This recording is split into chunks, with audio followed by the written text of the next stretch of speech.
in a small village surrounded by hills and quiet ponds, there lived a boy named Luter.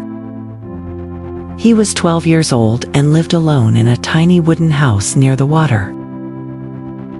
Every evening, when the sun went down and the mist began to rise, Luter carried a lantern to the edge of the pond.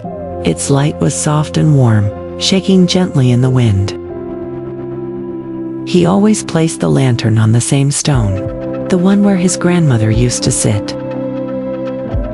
She was once the best lantern maker in the village. She told him, "A light that keeps burning will always find another heart." Now, she was gone. And her shop was quiet, filled with dusty lanterns that no one touched anymore. So Luter lit one lantern every night, to keep her memory alive. The villagers often saw him walking through the fog with his light. They whispered, "Poor boy, still waiting for someone who's gone?" But Luter wasn't waiting. He was hoping. One morning, while he was cleaning an old lamp, a cheerful voice spoke behind him. "Why do you light those lanterns?" He turned around and saw a girl his age, carrying a basket of wildflowers. "It brings me peace and comfort," Luter said shyly. The girl smiled. "I'm Mira. My mother and I just moved here." From that day, Myra often visited Luter's shop. She liked watching him work and asked many questions. How the lanterns worked, why he used certain oil, and why he always left one by the pond. Luter smiled and said, "My grandmother said every lantern carries someone's story. I think each one has a memory inside it." A few nights later, Luter saw something strange. When he went to the pond, beside the lantern was a small folded paper. On it were these words, "Thank you for the light." He looked around. No one was there. The next night, another note appeared. "It's beautiful." And the next, "Keep hoping." Luter also began leaving little notes. "Who are you? Do you live nearby? Thank you for your kind words." Every morning, a new message waited for him. The letters made him smile. Even if he didn't know who wrote them, he felt less alone. One day, dark clouds covered the sky. A heavy storm was coming. Luter rushed to bring his lanterns inside, but one still burned by the pond. He ran through the rain, his feet sinking in mud, his clothes soaked. When he reached the pond, the small flame was still alive, but trembling. He tried to protect it, but the wind grew stronger. Then a hand grabbed his arm. It was Mira. "You shouldn't be here." She shouted. Together, they tried to cover the lantern. But a powerful gust blew it from Luter's hands.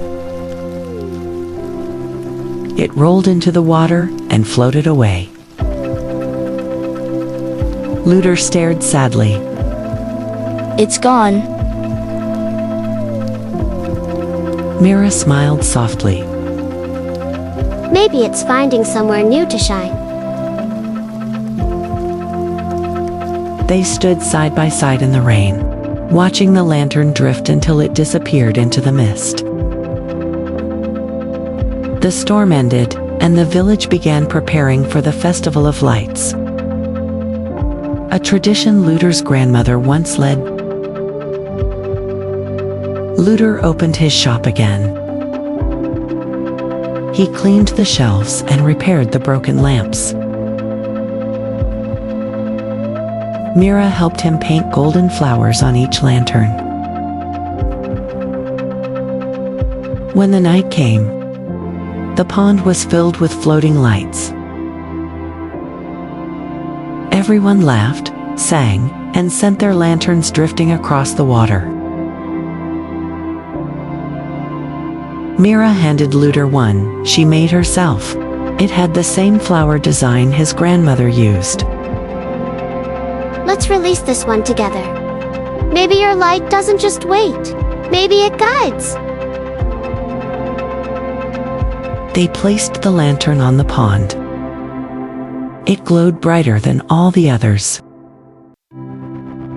Luter smiled, not a sad smile, but one full of peace. The next morning, Mira brought him an old letter. My mother found this.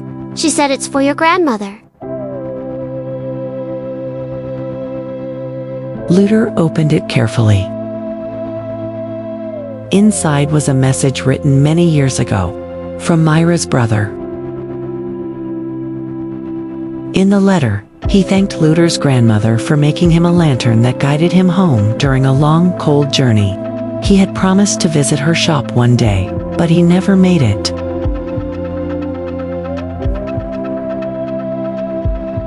Luter looked at Mira with wide eyes. Your brother, maybe he's the reason for the notes. Mira nodded quietly. Maybe his memory still wanted to thank you.